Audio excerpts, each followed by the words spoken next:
Ethics 101. Pay attention. So in the last video, we talked about Rule 2. Now we are diving into Rule 3, aiding the unauthorized practice of the law. So what's it about anyway?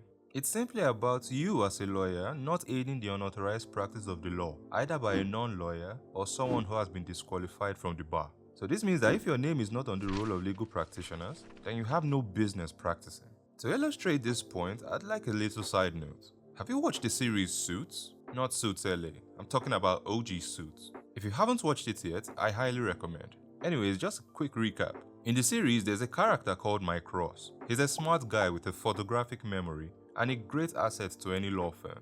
There's just one problem. He's a college dropout who didn't go to law school, meaning he's not authorized to practice law.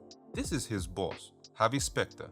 He found out about Mike Ross's secret, but because Mike Ross is that good, he aids him by keeping his secret.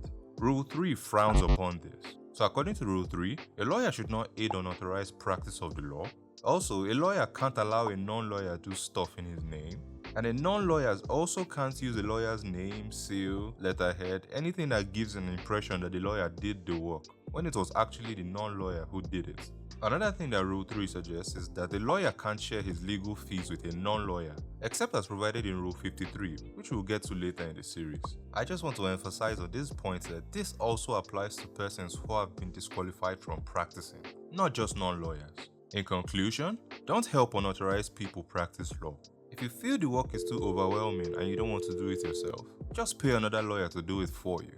Now that we're done with Rule 3, in the next video, we'll be looking at Rule 4, which talks about avoidance of intermediary in the practice of the law.